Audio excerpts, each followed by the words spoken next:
Emma's head throbbed as consciousness slowly returned. The metallic taste in her mouth matched the sterile scent of the room, something between hospital antiseptic and ozone.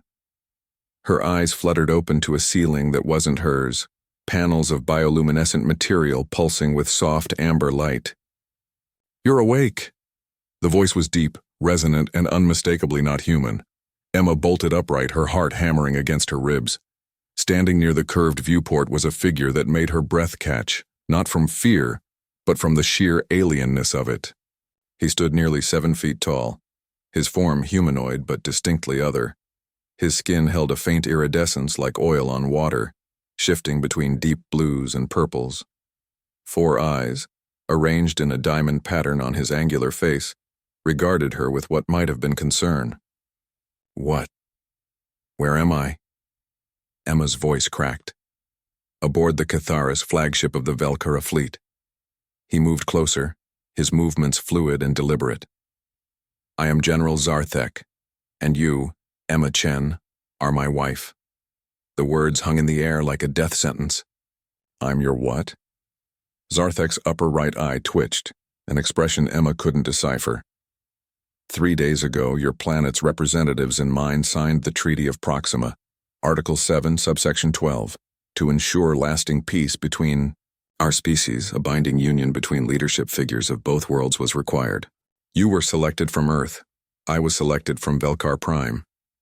Emma's mind reeled. She remembered the announcement. Earth had been on the brink of annihilation. The Velkara Armada had arrived 6 months ago, their demands simple: surrender or be reduced to atoms. Humanity had fought desperately, futilely. Their ships were faster, their weapons more precise, their strategic thinking utterly alien. Then, suddenly, a ceasefire. Negotiations. Hope. "I didn't agree to this," Emma whispered. "Neither did I."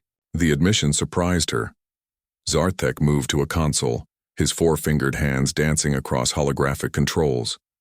A document materialized in the air between them, text flowing in both English and the geometric script of the Velkara. "My people demanded assurance that Earth would honor the treaty. Your leaders demanded the same. The solution was archaic by both our standards." His mandibles clicked softly. "A political marriage. You are a decorated pilot, a hero of the Battle of Io. I am the general who nearly destroyed your homeworld. Together we symbolize peace." "A symbol," Emma repeated bitterly. "So I'm just a propaganda piece?" "We both are." She studied him more carefully now. Despite his alien features, she recognized something in the set of his shoulders, the weariness in his multifaceted gaze. He looked as trapped as she felt. "How long does this marriage last?" "According to the treaty, until both our governments deem the peace stable, 5 years minimum. Possibly longer." Emma's hands clenched into fists. Back on Earth, she had a brother, Harry, younger by 3 years, brilliant and reckless in equal measure. He'd been working on experimental slip drive technology, convinced humans could match Velkara capabilities given time. She'd promised to come home after the treaty signing ceremony. She'd promised. "I want to contact my family." "Permitted, but monitored. You understand. Security concerns." Zarthek gestured to another console. "Your brother has already requested communication 17 times in the past standard day." Despite everything, Emma felt a smile tug at her lips. That was Harry, probably threatening to fly up here himself and extract her. The general continued. "I should clarify the terms of our arrangement. You have your own quarters aboard this ship. This is merely a political union. I expect nothing beyond public appearances and diplomatic functions. Your autonomy is respected." "How generous," Emma muttered, but some of the tension eased from her shoulders. "And what if I refuse? What if I just don't cooperate?" Zarthek's 4 eyes all focused on her simultaneously. "Then the treaty becomes void. My people return to war footing. Yours do the same. Millions die on both sides." He paused. "I have seen enough death, Emma Chen. I suspect you have as well." She had. The Battle of Io had cost her half her squadron. She still saw their faces when she closed her eyes. Jackson, Maria, old Lieutenant Peterson who'd taught her to fly. She'd survived when better pilots hadn't. The guilt was a constant companion. "This is insane," she said quietly. "Yes. We're from different worlds, different species. We probably can't even eat the same food. Actually, our biologies are surprisingly compatible, though I admit your coffee is truly vile." The slightest hint of humor colored his tone. Emma looked at him, really looked. He was an enemy general, the architect of battles that had killed thousands of humans. But he was also just. A soldier.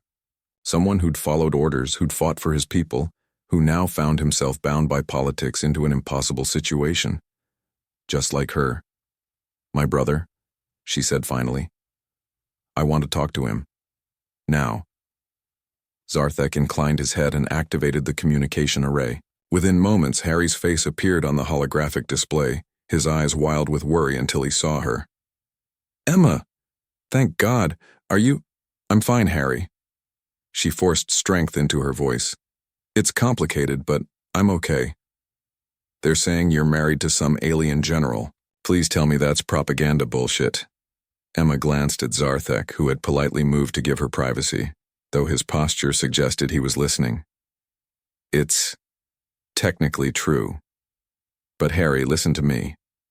Keep working on your projects. Don't do anything stupid. This piece, it's fragile, but it's real.